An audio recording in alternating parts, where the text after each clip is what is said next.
bendiga a los que están en internet. Bienvenidos a nuestro estudio del libro de los Hechos y a los que están aquí en la iglesia de la misma manera. Estamos en la lección número 14 y estamos estudiando Hechos capítulo 5, versos 34 al 42. Oigan por favor la lectura, dice así: entonces, levantándose en el concilio un fariseo llamado Gamaliel, doctor de la ley, venerado de todo el pueblo, mandó que sacasen fuera por un momento a los apóstoles y luego dijo: varones israelitas, mirad por vosotros lo que vais a hacer respecto a estos hombres, porque antes de estos días se levantó Teudas, diciendo que era alguien. A este se unió un número como de 400 hombres, pero él fue muerto, y todos los que le obedecían fueron dispersados y reducidos a nada. Después de este se levantó Judas el Galileo en los días del censo, y llevó en pos de sí a mucho pueblo. Pereció también él, y todos los que le obedecían fueron dispersados.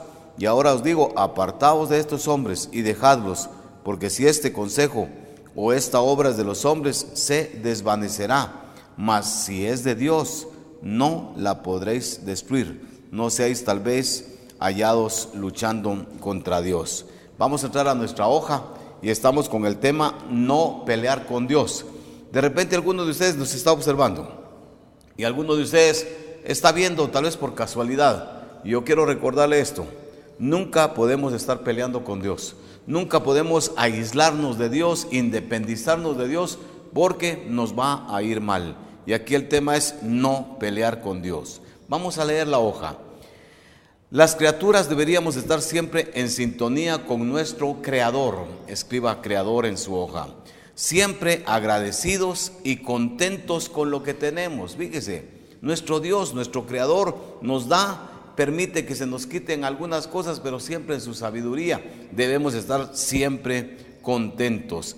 Lamentablemente, en muchos casos y por diversas razones, resultamos en enemistad con Él.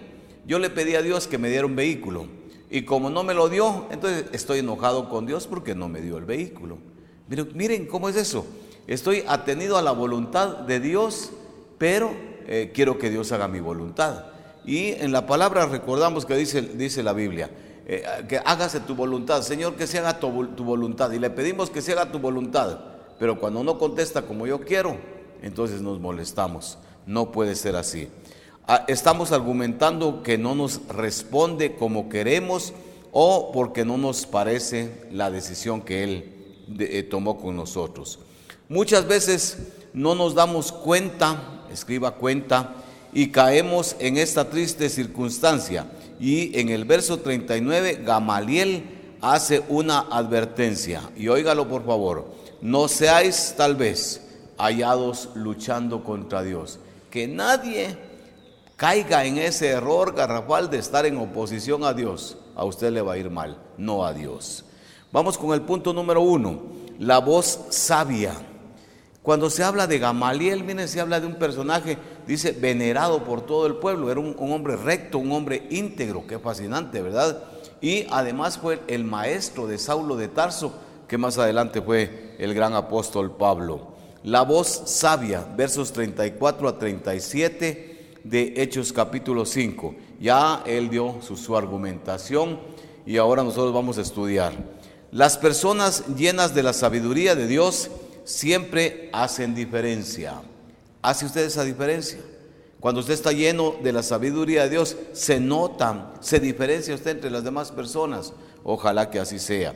Ya sea cuando hablan o cuando actúan. Sabiduría para hablar, sabiduría para actuar. Y oiga este versículo por favor: aún al necio, cuando calla, se le toma por sabiduría. Increíble. El necio, el tonto, el que se identifica por algo malo, cuando calla, se le toma por sabio. Proverbios 17:28. Inciso A: los fariseos tenían mucha influencia sobre el pueblo. Aquí está el versículo 34. Entonces, levantándose en el concilio un fariseo llamado Gamaliel, doctor de la ley, venerado de todo el pueblo, mandó que sacasen fuera por un momento a los apóstoles. Él quería hablar aparte con los demás compañeros de ministerio que él tenía ahí. Gamaliel en el versículo 34 es un gran maestro de la ley que se había ganado el respeto de las personas. Miren algunas características: doctor de la ley, uno de los rabíes, o sea, maestro de la ley, de los más notables. Saulo fue su discípulo. Cuando lleguemos al capítulo 22, ahí lo vamos a comprobar, 22:3. Reconocido como el más grande maestro. Oiga, qué importante esta característica. El recuento histórico. Él hace cuentas y le dice a los demás que están en la reunión que ya han habido 2 individuos que se levantaron y que levantaron un subgrupo, pero murieron esas personas y se acabó todo. Entonces, ¿para qué quitarse la vida? Si estas personas no son de Dios, luego se va a acabar, es lo que está diciendo Gamaliel. Gamaliel recurre a la historia para confirmar sus argumentos. 1. El primer individuo que menciona fue Teudas. Convenció a 400 personas, lo mataron y se acabó el grupo de Teudas, lo dice el verso 36. Número 2, Judas el Galileo, para rebelarse contra los romanos. Eso es parte de la historia. Este Judas quiso rebelarse contra el imperio de Roma, lo mataron y el grupo de este Judas el Galileo también se acabó. Tomando el ejemplo de la historia, porque la historia nos tiene que ayudar para no caer en los mismos errores. Así se habla y así se dice.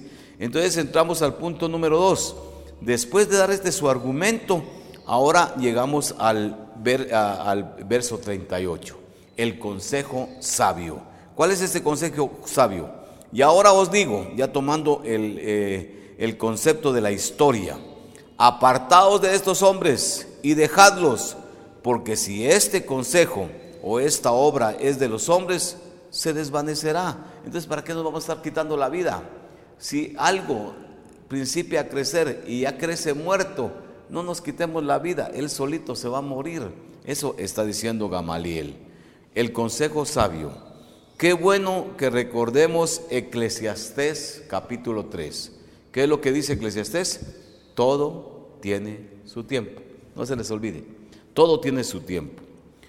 Inciso A. Gamaliel recomienda dejarle su tiempo al grupo de seguidores de Jesús. Dejémoslos, a ver cuánto tiempo siguen, a ver cuánto tiempo permanecen. Ya su Jesús ya no está con ellos aquí. Esperemos a ver qué reacciones hay. No nos quitemos la vida por ello, demos tiempo. Inciso B. Si es impulso humano, debe fracasar. Hermanos, escriban fracasar ahí en ese renglón en blanco que está. Si es impulso humano, debe fracasar. Solo es cuestión de tiempo. Hay que esperar nada más que pase un poco de tiempo y solito se va a acabar. Inciso C. Pero si el movimiento es de Dios, nadie lo detiene. Y esto es lo que deberíamos de pensar. Algunas personas viven peleando religiones contra religiones, especialmente los extremistas, viendo cómo su religión prevalece y hay que destruir a los que no piensan lo mismo que ellos. Qué absurdos, ¿verdad? Estar pensando de esa manera, porque lo que es de Dios va a prevalecer y lo que no es de Dios se va a terminar tarde o temprano. Si el movimiento es de Dios, nadie lo detiene. Y aquí está el verso 39 que dice: mas si el movimiento, si esto que está pasando es de Dios, no lo podréis destruir. No seáis tal vez hallados luchando contra Dios. Nunca critiquemos a otros grupos, nunca critiquemos a otros hermanos de otras iglesias. No vaya a ser que nos encontremos discutiendo o peleando nosotros contra Dios. Hay cosas que otros hacen y que no nos parecen. Le voy a poner un ejemplo. Hay iglesias que no palmean, aunque ahora ya se está generalizando el que pueden palmear. Antes era prohibido. Muchas iglesias lo miraban como algo que no era de Dios. Y entonces los que palmean, dejen de criticar a las iglesias donde palmean, en donde dicen aleluya y gritan amén y un montón de cosas, cuando usted no lo hace en su iglesia. Tenemos que aprender a respetar, porque usted puede ser que se encuentre peleando contra Dios, criticando a hermanos en la libertad que ellos tienen y que usted está en contra de esa libertad. Si el movimiento es de Dios, nadie lo detiene. Recordémoslo. Inciso D. Entonces descubrirían si estaban luchando contra Dios. Imagínense que yo peleé contra algunos hermanos y Dios los bendice y Dios los prospera.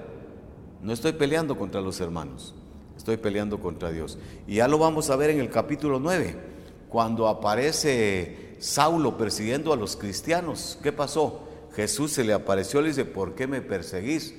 Yo, que Saulo le había dicho: yo no te estoy persiguiendo a vos, yo estoy persiguiendo un camino, así le llamaban. Estoy persiguiendo a una secta, que yo creo que es secta. Pero Jesús le dijo: a mí me estás persiguiendo, porque el cristianismo es de Dios. ¿Se da cuenta? Ahí hay un ejemplo bien claro. Inciso E. El tiempo ha mostrado que este movimiento es de Dios. Llevamos 2000 años y el cristianismo es la verdad, porque Jesucristo es nuestro Señor, nuestro Salvador, y nadie, a pesar de las persecuciones, a pesar de tanto ataque, a pesar de la Sagrada Inquisición y tantos grupos que se levantan contra el cristianismo, Dios ha hecho que prevalezca, y no solo que prevalezca, que crezca el Evangelio de Jesucristo, aún en los lugares en donde es penado con la muerte el que reconozca a Jesús como Salvador. Termino este inciso entonces leyendo un comentario. Este consejo debe tomarse muy en cuenta, ya lo acabo de decir, pero se va a insistir aquí, en nuestros ministerios y trabajos que desarrollamos. Estar convencidos que Dios primero nos aprueba lo que estamos haciendo, que sea aprobado por Dios, que no es simplemente un impulso humano. Entonces el final será con buenos resultados y seremos personas realizadas. Aprendamos a estar metidos en lo que Dios de veras tiene. Dejémonos guiar por su palabra y entonces siempre vamos a estar en bendición, porque si estamos haciendo lo que es de Dios, vamos a ser bendecidos. Muy bien, vamos a dejar aquí este punto número 2. Continuamos en la próxima. Que Dios les bendiga.